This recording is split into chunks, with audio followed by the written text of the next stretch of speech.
na obi abeware. Okay. Abua na onipa na abua. Ebeware. Obema eni obema. Ebeware. Ah, now we share Bible mu krampo. What is the purpose of marriage? The purpose of marriage is for procreation. What you say ebewo ama I want to so aba. Yes, the Bible say munwari na munwo na mundori ti sempo anu anua. Na wo obema na obema muko ware a obeye den ayeden awo. Na wo abranti nyansapo mi na oti hai. Wo ba free university aba. No abeka cho say da mpese mi ware o makonya abranti fefefe bi a me pese mi ware o. Okay. What do you bet you saying? What will he say about that your child? You will see him as a disappointed child who does not let you regret that he's your son. And I'm a boy. It is a day, and yet, and then one different. By Oko hura, almost from more developed countries, Omoji sign a manual day, and two mono. Cause here, the health implications are at down. Now, Ghana, I bet you me, I treat sign a man. I am Bible echi, Quran echi. Traditional African believers epele peje galigaji ogudugudu nyeza gli go gagbo male dia zama pondo de dia po ekono chicha po aja nye gbo omo so munya den omo mpe enu ntino eye adia His Excellency John Dramani Mahama eni NDC eba be sponsor sa bill no na omo eden omo ama na ye mra na ye yisa de no Africa na ha tin tan tum. Okay. Mr. Santi. Minia. Somebody, I'm a man I am. Ah, Missy, you are so a circle. Minia. We are in a circle. Okay, I didn't hear. Now, I said, Obia food Diana, or they are they one. Or they one now, they want it to Sano. Minia, a blue swap. Minim say be a dia fufu bi na obekọ akofo a hwe minia Mr. Bonzi on several platforms.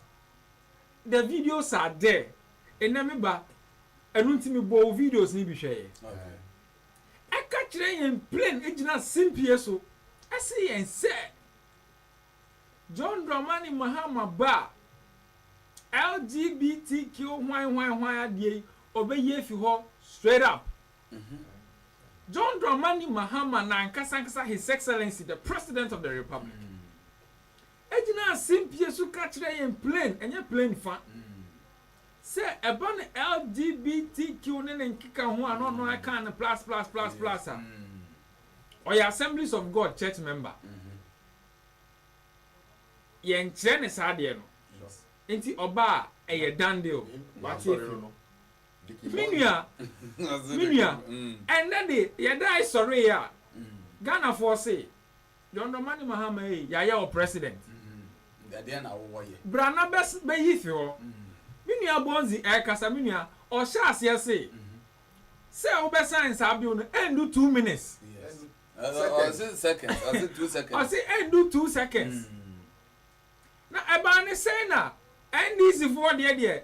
Sure. Yeah review answer was sign enti na mo nim say ade na nya na mo hye ye former president say on sign no then na e wo mutim warden mutim warden because mo ka kire yen say Emma just John Dramani Mahama ko kan mu bio Yansapo bill no say Emma ne ti ase Yansapo bill no say dan say court engodo ba mansan boye o engodo na say menua o say and one can court as masema o kan ni say I quite to say what say nyabo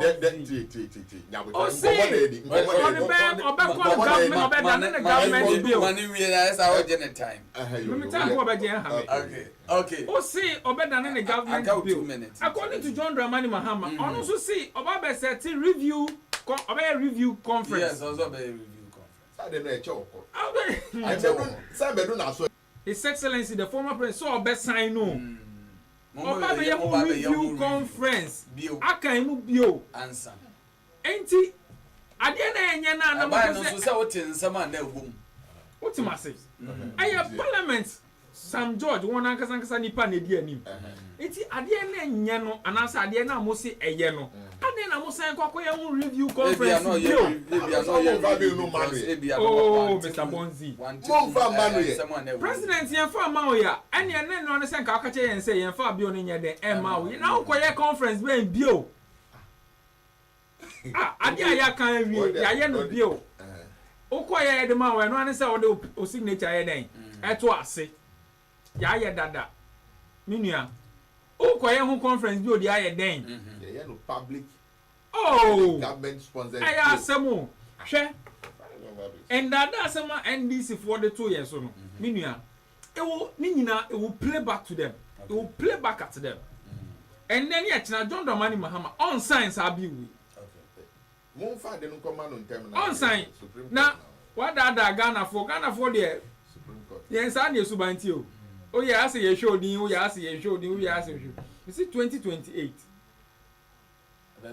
abeye o mu say eyi no generator no woto rapture because rapture mo ma Ghana for assurance akogina clergy asofo mpanyifo anim e hye omobo say oba endi wu na ahini obeti sa ade ai den if you say te and then they say chire okoye committee na okokan mu bio ansa wasan we ni NDC for you see the true colors of the NDC will be shown. NDC for mu true colors no yeah oni hweka Khalifa Mr. Bonzi mu true colors no e be daddy Sam George catch and say I don't see any economic value or religious Sam value George catch and say traditional John Dramani Mahama will know no peace. 1 minute. John Dramani Mahama oh nya na sumwe se wan science abio and then Sam George wen on kasa bio. Oh, what is say wakasa fasa? But we still stand by that though. And then Monday to Friday. Your mama we how many weeks in office? We dey how many weeks in office? Oh, on now only 1 week in office no. I then or for me review committee and the conference on LGBTQ. Oh, sure. Because and so up to now, Sam George and Bambe cash in fan here.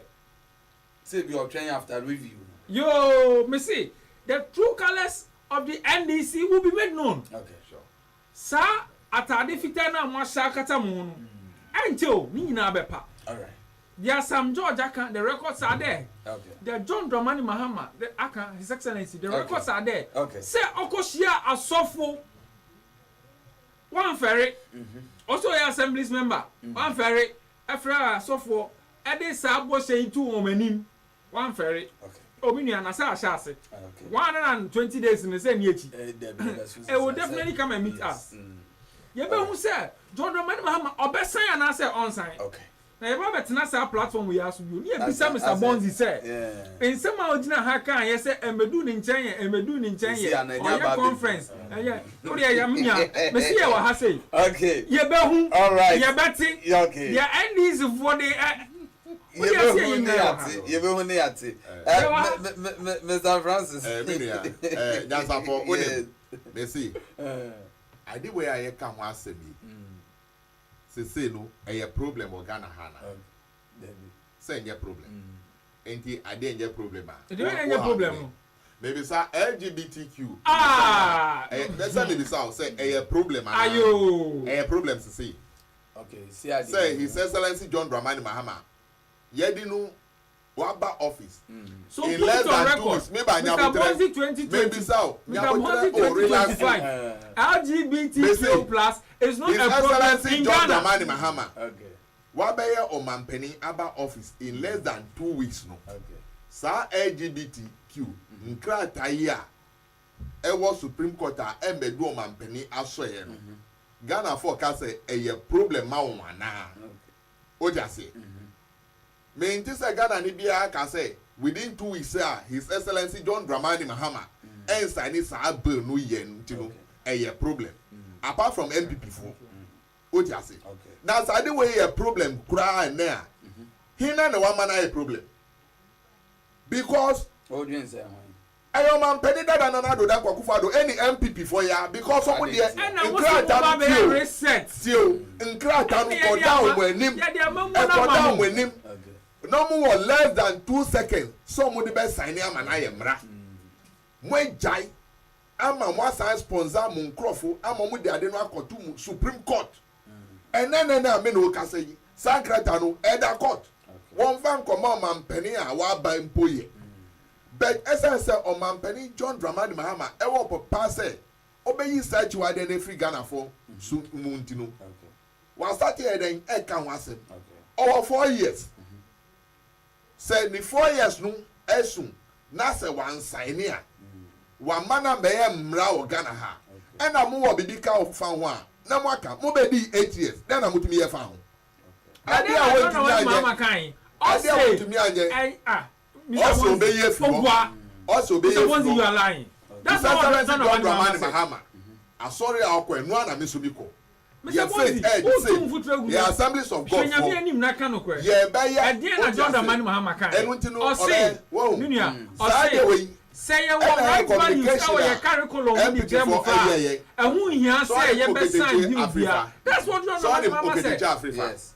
osi say MPP luso a IGP mbechi nkotum every say obe mobilizing boys no e mo ko MPP mpanifo one amodi MPP party ehia monti na omu lusu by close to 2 million votes omu communicators omu communicators no omu amwa party no kra because omu communication no ento asum bet na radio so ade on be say John Mahama akani den wo Flagstaff house on okwakofa that was their policy but Ghana for actually say enye side no na ehia am eno ntimi nua say bet na radio so na let's speak objectively yenka de ehia Ghana for the ehia Ghana for ni say His Excellency John Dramani Mahama catch him say sa echiwade no obeye free Ghana no that's a lie yamano 4 years only yamano 4 years no Mr. Bonzi only panu ndi 2 weeks simple ade amobe di 8 years am going to be a mo say obi in 5 2 weeks enfanye den the video is here meanwhile mponu I'll put it on the screen for everyone to watch Munkrofo ya na de ade no krata no e de akọ to court oh di atro catch the sound Munkrofo no so munko krata no come His Excellency John Dramani Mahama and in less than 2 seconds no be sign. Okay. What you say? All right. All right. 1 minute ni bi 1 minute ni bi am so me de betie fio hwe me de video na kire camera no screen no John Dramani Mahama asem o kan ne say ade ye need 2 days cry Mr. Bonzi ade na ya asem wano wa John Dramani Mahama kache asofu mpenfu obi nua Catholic priest mpenfu very old His Excellency am very old kache am say the family values no akoye classrooms this is your curriculum ni etre mu fra na ehun hia say ye besan that's what the man said family values right family values the bill is that's the name of the bill also say ye the question curriculum na ye kire wo schools ehun hia say ye besan bill no that's what the man said and then me catch you say papa say on sign on sign then there's some now that video now one sponsor what you have say can't say Mahama say about all right I won't sign it. My friend. No, that one there. No. All right. So, no hanging fruit. All right. I throw no ordinary. I mean, Chemano. And he said, according to the own words of John Dramani Mahama, His Excellency, or say LGBTQ who semi. See, I say a curriculum ni a tremo frano right values now. It is early days yet because. Nipa na kan asem na say early days yet. Debi sa asem no kwa who quote sa asem no kra fa. Okay. Some bloggers all right, so bill all right. No, he's not speaking the truth. Please direct him. Mr. Francis, audio now, minority. Can say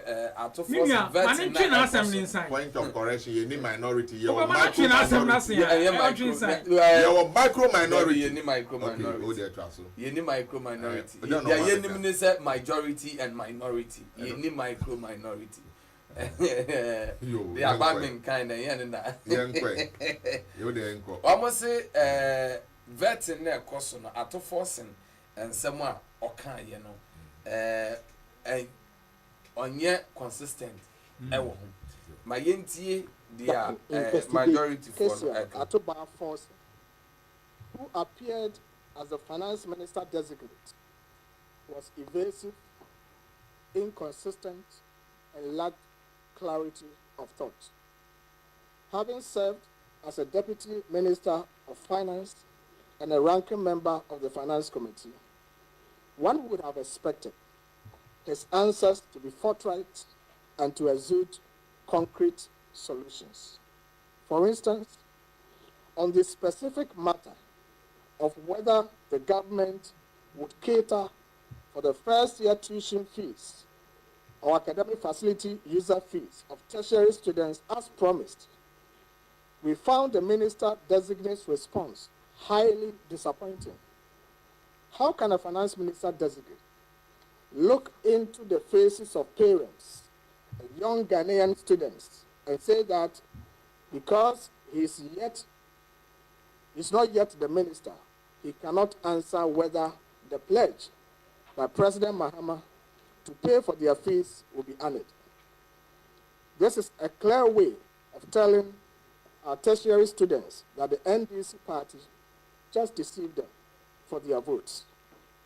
When asked about the free senior high school program and whether it will be extended to private schools as indicated in the NDC manifesto, the minister designate, in a very dismissive manner, asked whether those private schools write WASSCE, that is a West Africa Senior Secondary School Certificate Examination. First, it was shocking to observe the minister designate feign ignorance of the fact that there are many private senior high schools that write WASSCE. We can all recall that during the election campaign, President Mahama met the leadership of the private senior high schools and promised to include private schools in the free senior high school program. If President Mahama and the NDC knew that no private WASSCE, why did they promise to include them in the free senior high school program? For the information of the minister and President Mahama, there are private schools in Ghana that write WASSCE, and they are anxiously waiting to be included in the free senior high school program.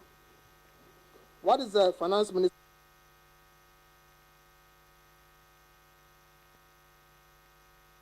This is Asama minority, no, Eka. Miriam, do you agree with them? One Gideon Bwako, the voice na you. Yes.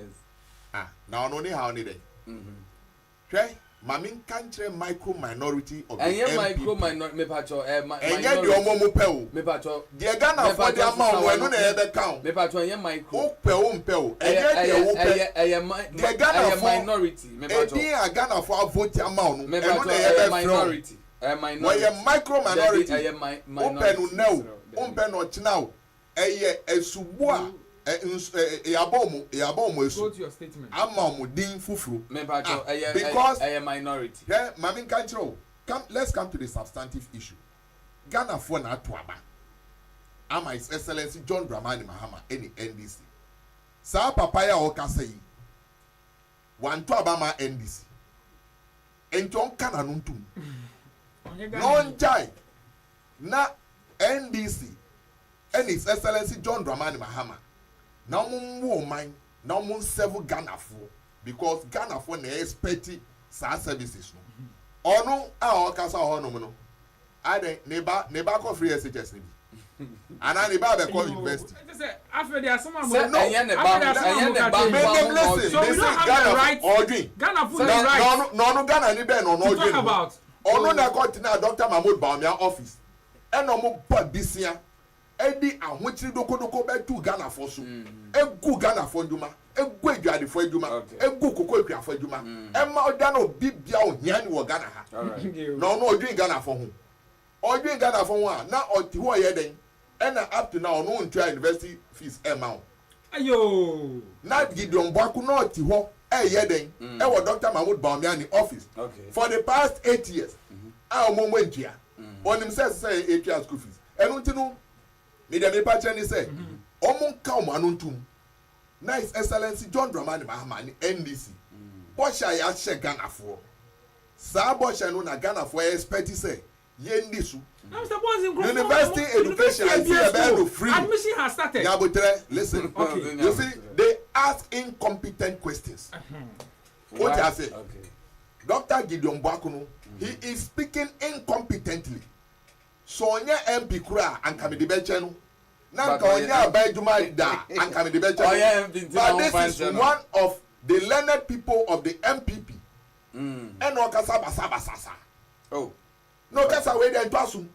Tie ene budget aye di ye adwuma enya before the draw enya onu Gideon Bwaku na draw or the school fees no shame so am fan shame. This is how learned people talk, and when we are governing the country we know the in and out. Budget ye di ye adwuma ne aye di be tua mofra school fees ye di be ma akuafo ato spraying any sanyama no enya omo na mo draw what the schedule say yenyi entwa sa we no. And His Excellency John Dramani Mahama Abba office in less than 2 weeks. Budgeter yedi running on manu eyemuna mwadro. Enuntinu Boshia His Excellency John Dramani Mahama eshenu. Onu di ni budget any economic policy program no edi ko parliament no and all this and sheni nyina ade be den edi be shem o kasa ti sa woni mama mo. He is speaking as if he's a novice in governance. Meanwhile, who and we are in charge of the economy. Oka planning home, oka budgetary way home. And when I miss say you be keke crank at the bench. We a doctor. Unim sansema mi bonzi mi kaweni na unim. Now baba tu mfutu egu mkrofeni. Is that the way we speak? So you think so? Say no na okwa parliament onum there. And then the constituency may advance so some organizing by election. Some MP no I didn't hear. Baba go when him say. Oh how? This is a disgraceful statement. Why? Because why himself budget yeah using a name yan capture one capture almost say yen yesika then fan tia first years university policy na ya ka say be no and until His Excellency John Dramani Mahama and the finance minister Omo Babe drop budget. Omo Babe drop budget. Listen, I am coming one by. Let me deal with the person who is making the statement first. That was a question he was asked. No. He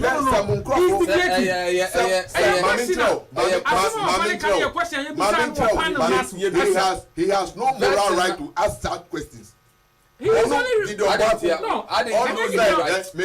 You don't work with him. Exactly. Woman, you know, observe the question, answer or no, they answer or no, they buy, and a man also hereditary.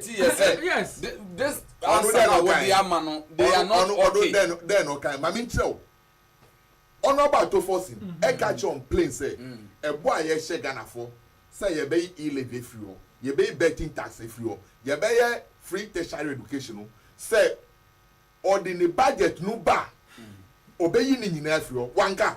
Oh no. My friend, listen. No, go to the interview. Oh, who should want the interview? Who should want the interview?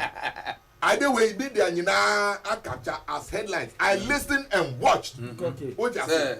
And no cramponu, Savet now mo I did not see the economic value of it. For 3 people to be vetted in the day, I have upon 9 p.m. because of unnecessary questions, unproductive questions. Oh. Who is the chairman of that committee? I'm telling you, NDC, the MPP for display or honomono is unproductive. Because chairman now or down,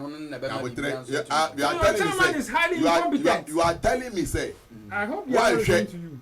So catch me say one share now so let me assure you say now the chairman is going to work with the rules and some of the MPs including more minority leader I hear cry man kwa man nkasabe because onu na my upon 9 p.m. no okay onu no my upon Saturday no everything let's speak to the fact of the issue okay San Semna Honorable Gideon Bwaku ejina ho a oka no ehun hia because yendu hompo ye o ja say yendu hompo ye e ya di a ye ya draw ye budget e di akọ a ya mfa nhyem say bo hye na ye hye Ghana fo no ye nye no enu na ansa na oba abeka nti say the budget no ko na say the shame say ye be ya nenim ngwa ase ye you see he should not jump the gun onto the bossy.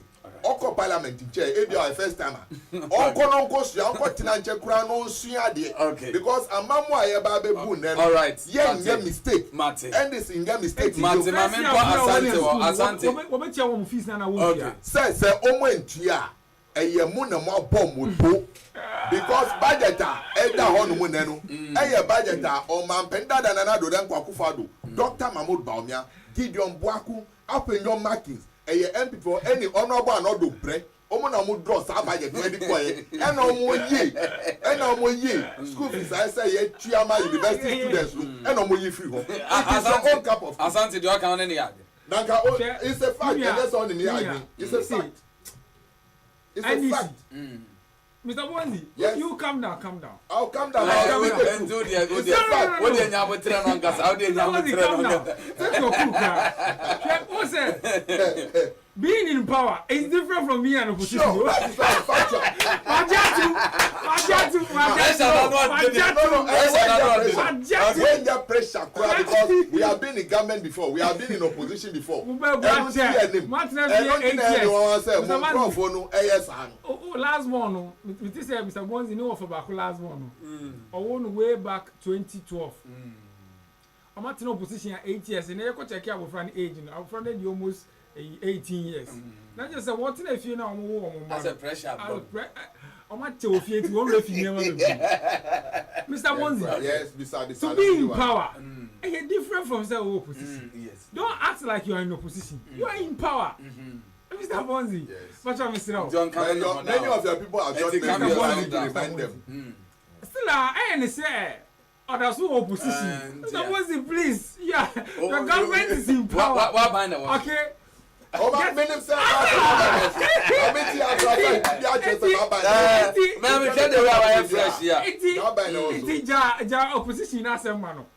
say one man policy say say you want to tell us say the NDC is incapable or an incompetent government, they will always put their blame on the previous government. How? Men, yes, sir. How? Mr. Bonzi. That's not what I'm saying. Budget na every year juma nenu. Eye mumu budget. And your person change say, "Tuition no ambassador." Eye mu na mai. Not just say. That be say. No, I am not speaking in general. Missy, and that there now. Gideon Bwaku ebisa ka ho asem no. Say, nkrofo nya admission. Oja say. Omo be go school na omo nko. That be no be school. Mr. Bonzi. When would they go to school? Mami can't tell you. Give me the date. The date I go to school. Yes. Oko University of Education. Yes. 17th. Of which month? This month. This month, yes. Let's go on. Mr. Bonzi. IDC for mobile BM. Now, the slogan, we are coming to reset. And I'm money time table. If that is what you want, then the budget. We don't go budget. Now, where say? Messi. Now, where say? Free tuition. We are there because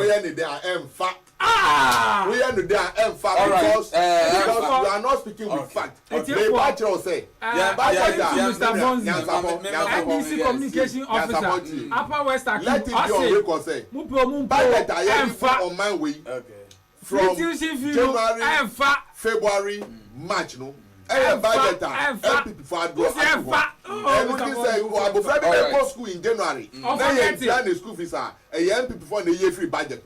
Okay, Mami Misa Asante, Asante. You know, say COP Nathan Kofi Buachi, a retired police officer. Na ene era John Dramani, His Excellency John Dramani Ebayi. Wamano appointment as director of security. Retired officer no. Or the number abem operation. Yes. In charge of effectiveness. Yes. And Odin say Edien hu ye. Inti a man or they buy. Oh, see, they have no plan, they have no vision, and they don't know what they are doing. Oh, I am telling you. Why? NDC have no plan, they have no vision, and they don't know what they are doing. Are you sure? Minya. And then I'm out. Free senior high school. NPP, mra ye ba ye see ye be free senior high school. 2 minutes. And 1 month, ye tin it. Na I will phone so mu ko school a. Onyi ye bra. I will phone so mu ko school a. E be ba so e ma so. Abufro bi o gain admission sat time ko secondary school bia. E ko free. Buwa. Well, 1 minute. Minia. Also, obey Minister of Finance. Ato Forsen, NDC. And I be say I will say, Mira. A day and your friend the 24-hour economy. On answer Ato Forsen kind Minister. Minister of Babeshe Sika Semso. Ah, no, this is Babeshe, we are running 24-hour economy policy now, NDC for the Abano. I say, as a journalist said, to make sure various sectors operate and from morning to evening now. Real sectors. They don't sleep. Also, real sectors. Ah, they don't sleep. Real sectors Seriously? of the economy. Minia. Right, Seriously. so The same minister. They be say I will say, who could now parliament catch and say, and be before Boko for abro. As I say, you ton cocoa no man 6,000. And this on no bar. Obe make sure say, you be say now you must work catch on. Also, nya minister, you minister no do obe uni. All right, so my question is, I think, Minia, o question now be say no. The case is to say, one, and this is for the end agro. They are not serious about what is happening. They don't care about what is happening. Now, to the extent, say, Onipa Oya retired.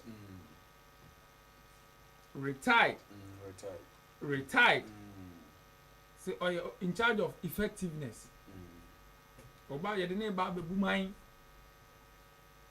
You didn't buy the boomine. Hey, okay.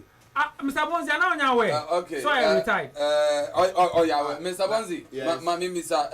At the end, I would say, His Excellency John Dramani Mahama, who ye, Intia, a man, call it back, COP, Kofi Boache. May that say, in fact, Nyansapo, we be saying Nyansa question. Now, may you know on equal measure. All right, 2 minutes. And now, I mean, no say.